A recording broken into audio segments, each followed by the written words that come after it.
Hello and welcome to this edition of Culture Mosaic. So in this week's edition, we'll take you to a journey of ethnic fabric and costumes through emojis, talk to a Russian French model to understand why she thinks she's a Vietnamese at heart, and visit an art studio to see how realistic sculpture of iconic Vietnamese food is made. All of the segments in this week's Culture Mosaic will help you understand more about the quintessence of Vietnam through emojis, through the eye of Mikachu, a Russian French model, and through little sculpture of items that help create a unique cultural traits of Vietnam. So sit back and enjoy the experience we'll have together in the next 30 minutes. Ethnic costumes get more familiarized among the youth through emojis. Russian French model with Vietnamese heart. Let's visit an art studio that showcases the unique cultural traits of Vietnam through realistic sculpture of iconic food.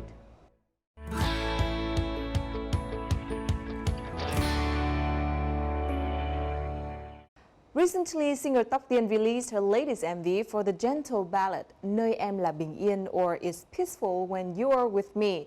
In addition to succeeding in the pop dance genre, Tóc Tiên has proven that she can also sing sweet ballads. The song was produced by Tulliver. The song's lyrics tell a story of a woman encouraging her lover. Tóc Tiên shared that this is a message not only to her husband but also to her audience, and emphasized that in this turbulent year of 2020, there is nothing more meaningful than sharing a little peaceful time together.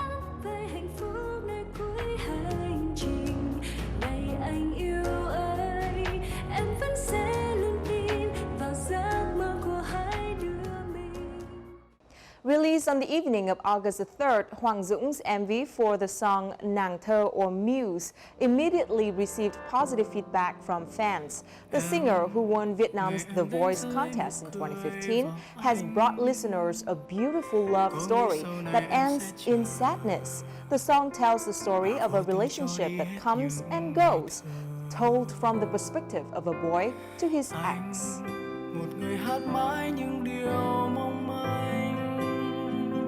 Lang thang tìm niềm vui đã lỡ, chẳng buồn dọn lòng quên hết những chờ vơ. On the 30th of July, Mimi We MV, which gathered the participation of a number of artists, was released. The project, titled Mimi We, was launched by the Korean government to spread the message of hope and love to the public to help them overcome the COVID-19 pandemic. The song has a bright and catchy melody and carries the simple message that everyone must stand together to overcome this difficult period. Chili's is the only representative of Vietnam in the project. The other participating artists come from South Korea, Indonesia, Malaysia, Thailand, and the Philippines. Due to the pandemic, the artists recorded and filmed the MV at their local studios. All profits from the project will be sent to COVID-19 response funds in Asian countries.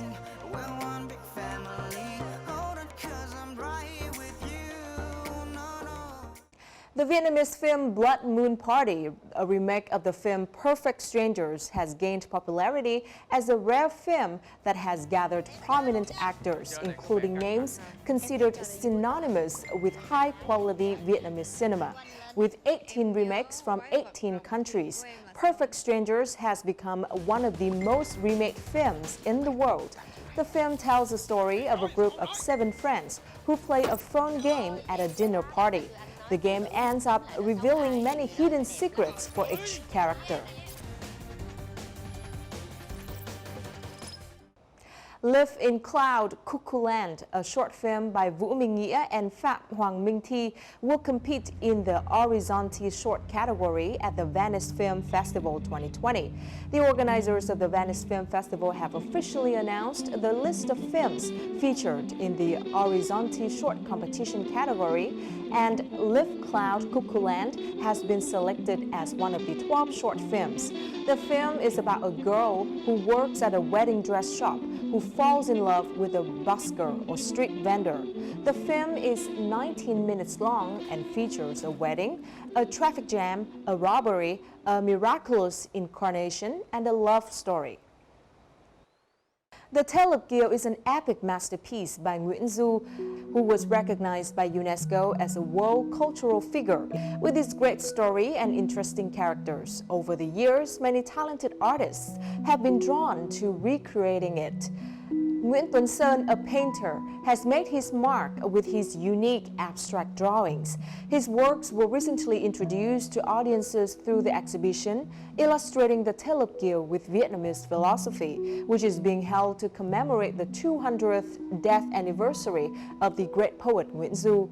The exhibition features 30 paintings, which were chosen from hundreds of paintings inspired by the Tale of Kiều by painter Nguyễn Tuấn Sơn since 1999. Through the artist's expression of emotion and energy, he has brought audiences a new perspective on the characters of the Tale of Kiều.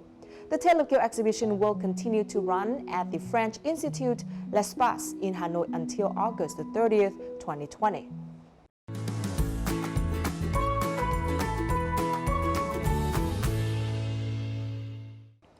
Vietnam has 54 ethnic groups scattered throughout the country.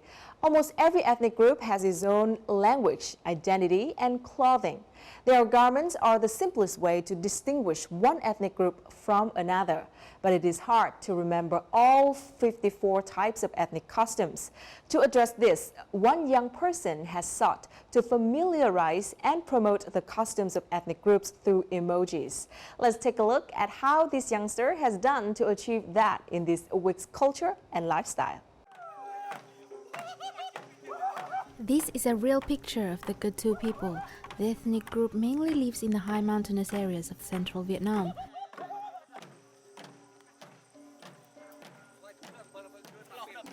This is also an image of the ethnic group, but redrawn and designed as an emoji and can be used on social networking sites such as Facebook and Instagram. The emoji of the Cơ Tu ethnic group is part of the project Emojis of 54 Ethnic Groups of Vietnam by a young designer from Hanoi who currently lives and works in Singapore.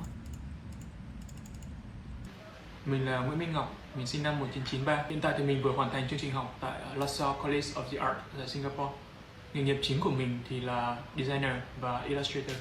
Năm tư dân tộc anh em là một phần của dự án Nhỏ to Việt Nam, là một dự án giới thiệu văn hóa Việt Nam với cộng đồng quốc tế và cả cộng đồng Việt Nam thông qua dạng emoji. Thì hàng ngày mình và các bạn mình, giới trẻ nói chung, sử dụng emoji và Instagram khá là nhiều và nó trở thành như một dạng ngôn ngữ tượng hình của thời đại mới. Khi mình muốn nói về Việt Nam thì số lượng emoji về Việt Nam rất ít và mình muốn tạo thêm một chút dấu ấn của Việt Nam trong kho tàng emoji thế giới. Tiếp theo là về năm tư dân tộc Việt Nam, năm tư dân tộc anh em. Thì các dân tộc anh em là một cụm vô cùng phổ biến và quen thuộc. Nhưng khi mình hỏi mọi người xung quanh, những người Việt xung quanh mình thì nhiều người không biết rõ về trang phục truyền thống của các dân tộc này, phong tục tập quán của họ, thậm chí là tên đầy đủ của họ. Nhiều người cũng khá là mù mờ và mình muốn cải thiện tình hình này một chút. Vì thế mình đã vẽ các dân tộc, các trang phục của họ và dưới dạng emoji để các bạn trẻ dễ tiếp thu. Because he lives in Singapore, Ngọc has had many difficulties in communicating and connecting with experts on the 54 ethnic costumes of Vietnam. As a result, the entire project has been a solo effort, from the research to the drawing and designing of the emojis. Có hai dạng khó khăn mình gặp, đó là những dân tộc có quá nhiều thông tin và những dân tộc có quá ít thông tin. Có những dân tộc, ví dụ dân tộc Việt, Chăm, Khmer hoặc dân tộc Thái, họ có rất nhiều, khi bạn tìm kiếm trên mạng thì bạn sẽ thấy rất nhiều bộ trang phục và mỗi bộ trang phục sẽ được dùng vào một dịp khác nhau. Và có những dân tộc sẽ có nhiều nhóm khác nhau, như Thái thì có Thái đen, Thái trắng, Thái đỏ. Nên là mình sẽ phải đọc và chọn lựa xem bộ trang phục nào nên được sử dụng trong dự án emoji của mình. Khó khăn dạng thứ hai là những dân tộc có quá ít thông tin. Dạng thứ hai này thì mình chỉ có một cách duy nhất là đào thật sâu. Mình sẽ phải tham khảo rất nhiều nguồn, đối chiếu chúng với nhau xem thông tin nào là chính xác. Nhưng có những bộ trang phục mình rất ấn tượng và bất ngờ khi mà mình tìm thấy chúng. Ví dụ như là trang phục của dân tộc Lô Lô họ có rất nhiều họa tiết tam giác rất đẹp, hay là trang phục của dân tộc Pà Thèn, họ có một chiếc nón đội trên đầu màu đỏ và rất nhiều tua rua. From actual images to extremely small emojis, Ngọc has had to tinker each design and find patterns, colors, and specific details to use for the set of emojis.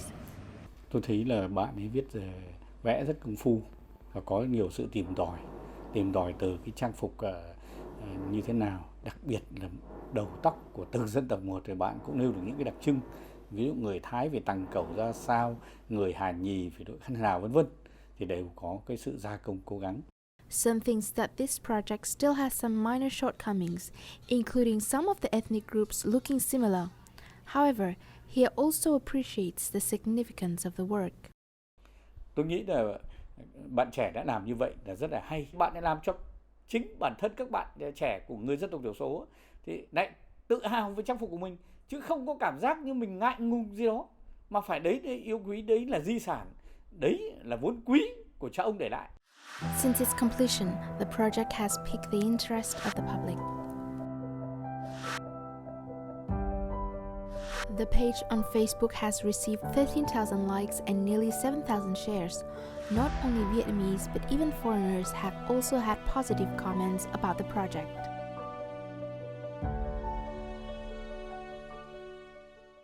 We are very happy and proud of his new self-initiated project. The project is a collection of design emojis representing the 54 different ethnic groups in Vietnam. This is a great way to educate and help people to discover the complexities and the richness of the Vietnamese culture. Mình không có tham vọng là sau khi bạn xem xong dự án, bạn từ một người chưa biết gì sẽ trở thành một chuyên gia về các dân tộc Việt Nam. Mình chỉ muốn cắt nhỏ kiến thức ra và đưa đến bạn đọc với một cái vẻ ngoài hấp dẫn một chút, thì người đọc sẽ dễ dàng tiếp thu, và sau khi tiếp thu thì họ sẽ có cảm hứng để tìm hiểu sâu hơn về văn hóa Việt Nam. Và đấy chính là cái niềm tin rằng trang phục các dân tộc sẽ được sống mãi.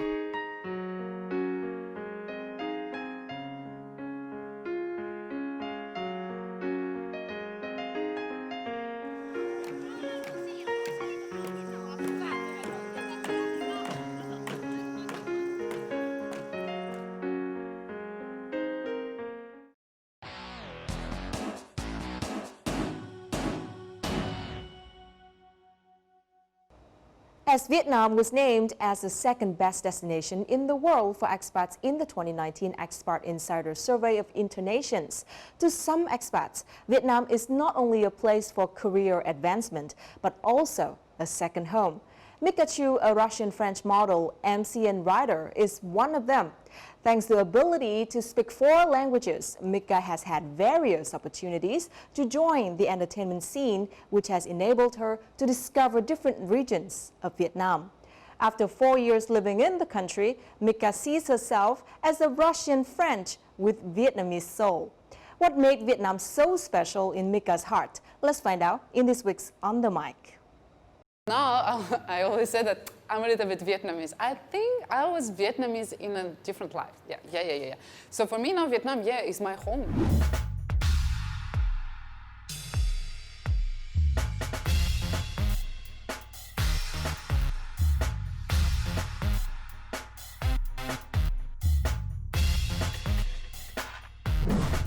Xin chào mọi người, mình tên là Mikachu, mình sống ở Việt Nam 4 năm rồi. Nhiều lần các bạn của mình hỏi tại sao mình sống ở Việt Nam, điều gì mình thích ở Việt Nam và cuộc sống ở đây như thế nào. Trời ơi, quá nhiều câu hỏi. Rồi, thì cuộc sống của mình như vậy.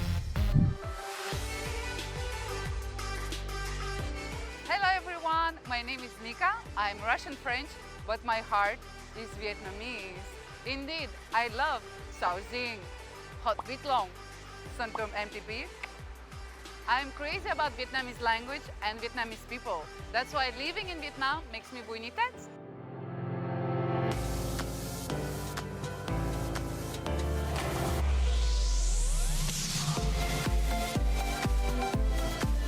I love wearing outside. It makes me feel more feminine, elegant, and confident. But beyond all, it makes me feel more Vietnamese, as áo dài is the traditional Vietnamese costume.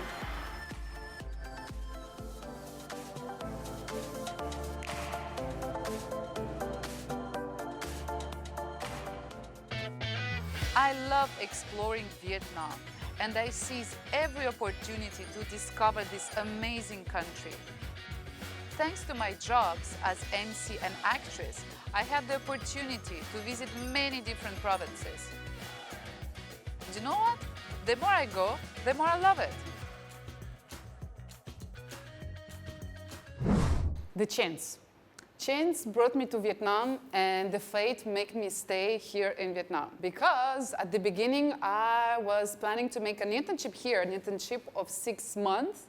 But finally, the internship got extended to another 6 months. Then I decided to learn Vietnamese, and then I decided to stay more and more. So here I am. Again, after 4 years, I'm still here. The food, the people, the language, the trips, the job. Oh my God, first impression, I'm not gonna lie, it was terrible. Because first, my luggage was lost. I didn't have any friends. I was afraid to cross the road. I found the city really, really noisy, simply terrified. So despite first terrible impression I had of Vietnam, I decided to work on myself, to give it a chance. Then I learned how to cross the road in Vietnam. I was not able to communicate with people. I started to learn the language. And then the biggest thing make me stay here is actually my job, because now I have the opportunity to work with many talented people, to animate and participate in many interesting shows. So this is something really important for me, as I'm actually realizing my dream of becoming a professional MC here in Vietnam.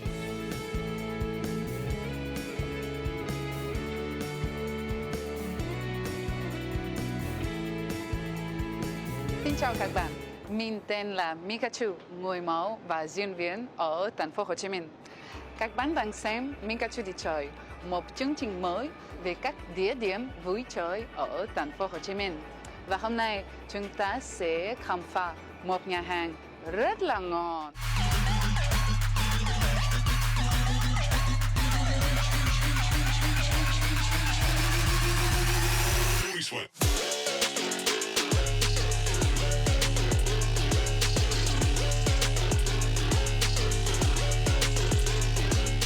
Being in Fashion Week, it's big. Actually, one show, it was a designer from Singapore. I even opened the show. I was, wow, I thought I'm gonna have a heart attack, you know? Because it was the very first one. It was the very first time. So I was really thinking, okay, keep it cool. Don't fall on the floor. Please don't do it, like, keep it cool. And I did it.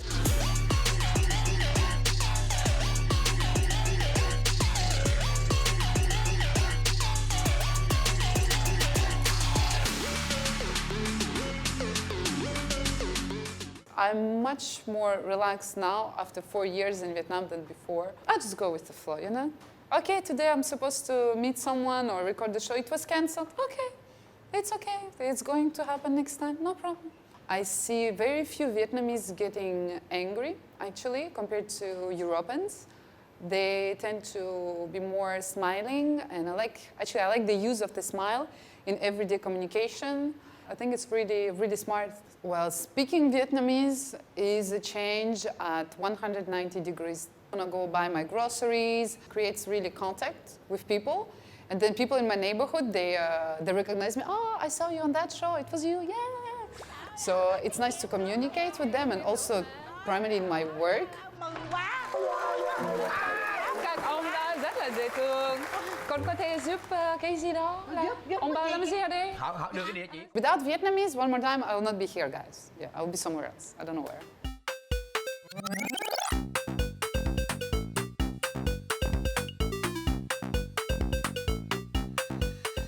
Ok, chuẩn bị rồi. Ok, đi thôi.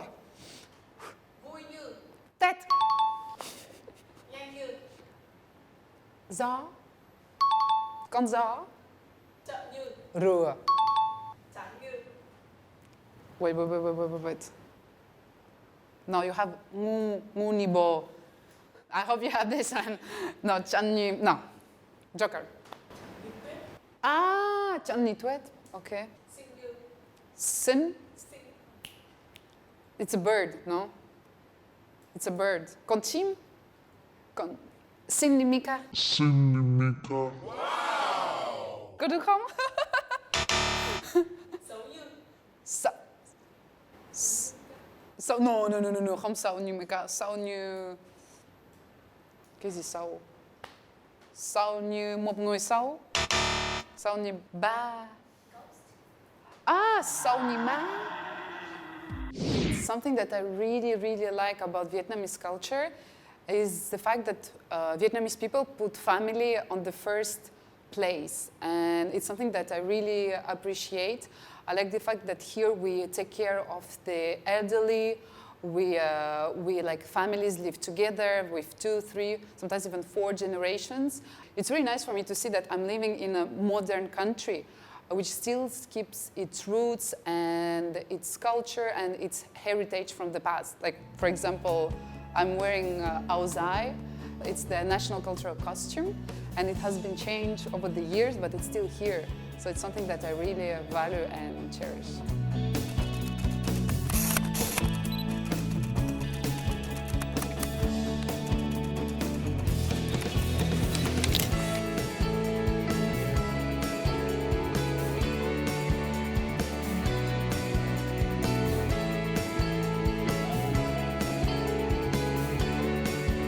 Các bạn ơi, Mika rất yêu thích Việt Nam.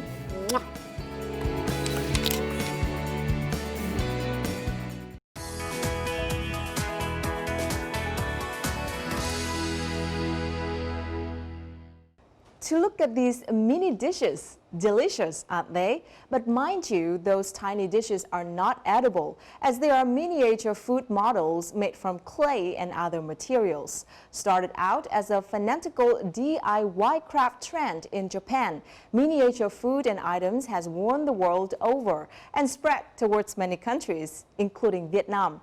In our Connecting Cultures this week, we'll take you to a Hanoi-based art studio that is one of the pioneers in creating realistic sculpture of iconic food and items that showcase the unique cultural traits of Vietnam. A bowl of pho with a full set of condiments, Vietnamese bánh mì, and a tray of mooncake. So tiny, yet very realistic to every detail. At a glance, some might have mistaken it to a miniature food collection from some artisans in Japan. However, the craftswoman behind these creations is a young Vietnamese woman. Mình là An, đến từ Vin Studio. Vin là một cái xưởng thủ công mà mình đã thành lập được tầm 4 năm thôi. Hiện tại thì mình có 2 cái dòng sản phẩm chủ yếu. Một cái dòng sản phẩm để làm theo yêu cầu của khách hàng, và một dòng sản phẩm nữa để làm bọn mình từ thiết kế và sáng tạo và làm thủ công bằng tay. Về cái dòng sản phẩm thứ hai của bọn mình ấy thì nó đặc biệt hơn vì nó có cái dấu ấn riêng của dân tộc Việt Nam. For DIY crafts lovers, miniature food is no stranger. Started from Japan, miniature food and items have spread across the globe, becoming a worldwide trend. Vietnam also isn't an exception. Mini souvenir items can be found in a lot of local gift shops. However, in terms of creativity, realism and attention to details, few could reach the level of those created by Hà An. Để lên một cái bộ sưu tập thì đầu tiên là mình phải tìm cái ý tưởng. Thì mình tìm có những cái bài viết, ví dụ về những món ăn đặc trưng của Việt Nam, mình chọn những cái món nổi bật nhất của cái vùng miền. Sau đó thì lên cái phác thảo nhỏ nhỏ và tìm thêm cái tài liệu, cái ảnh thật này. Cũng có thể là đi mua cái món ăn đấy để ăn thật, để xem được cái thật sự nó bên ngoài trông như thế nào. Chủ yếu nguyên liệu của mình là từ đất sét và nhựa. Thì mình có đặt mua ở Nhật Bản và Đức để gửi về. Sau đó thì mình có thử test trên từng cái loài đất một để tìm ra được cái vật liệu nó phù hợp nhất với từng cái chất liệu món ăn. Mình có xem rất là nhiều nghệ nhân Nhật Bản, nhưng mà nghệ nhân Nhật Bản thì họ cũng chỉ làm những cái món ăn Nhật Bản hoặc một cái số cái món Tây nó quen thuộc, ví dụ như pizza hay mì Ý. Khi mình có xem qua để học hỏi thêm về cái chất liệu, Việt Nam mình có những cái đặc biệt hơn về ẩm thực, ví dụ như nước chấm hay là những cái rau quả của Việt Nam mình ấy, cũng khác hơn hẳn so với cả nước ngoài. Mình nghĩ là cách làm nó hoàn toàn là khác hoàn toàn ấy. Và chỉ có nó khó ở chỗ là cái việc mình ứng dụng chất liệu thế nào với cái chất liệu Việt Nam ngoài về Việt Nam. Mỗi sản phẩm của mình ấy thì là đồ quà tặng nhưng mà nó lại có một cái công năng nhất định nhỏ thôi. Ví dụ như là cái sản phẩm về những cái chủ đề món ăn Việt Nam ấy thì nó còn có tác dụng khác, đấy là dùng để cái nêm khác. Bọn mình có làm những cái sản phẩm truyền thống, ví dụ như là mặt nạ, giấy bôi, thú nhỏ, rồi những cái sản phẩm chuyển động đơn giản mà nó có hình ảnh của Việt Nam ở trong đấy. Ví dụ như mình đang có hai set là chí phèo, thì nở này, rồi là mặt nạ giấy bôi, thỏ giấy bôi, lúc lắc. Bên cạnh đó thì cũng có những cái set hoàn thiện có thể mang đi làm quà tặng. In addition to collections that have its creator's personal touch, Anne also fulfills commission orders with her staff at Veen Studio. The work often requires a high level of skills, patience, and attention to details, yet it seems to attract quite a number of passionate youngsters eager to try their hand at handmade craft. Công việc chính của mình là sử dụng đất sét để tạo hình. Nhiệm vụ đấy là phải làm sao để sản phẩm trông giống khách và kiểu trông giống theo đúng phong cách ở đấy. Mình thì khá là thích các công việc thủ công và làm tay. Ngoài việc giúp mình có thêm kỹ năng về làm thủ công thì mình nghĩ là cái này đòi hỏi rất nhiều kiên nhẫn, cũng như là phải để ý rất kỹ đến các chi tiết, phải làm sao để mọi thứ nó đồng đều. Cái sản phẩm và chủ yếu mà mình bán là sản phẩm mà theo câu khách hàng để làm quà tặng, ví dụ như là ghim cái áo hay là khung ảnh. Trong tương lai thì mình cũng muốn có nhiều cái bộ sưu tập hơn về cái dòng mini để cho bọn mình có cái dòng sản phẩm mà có sẵn để khách hàng có thể đến chọn và mua được, cũng như là mình muốn tổ chức cái workshop ở đấy để cho mọi người có thể đến và làm cái sản phẩm handmade thủ công ở đây. For all of those future plans, it's certain that the workload for Anne and her staff will be enormous.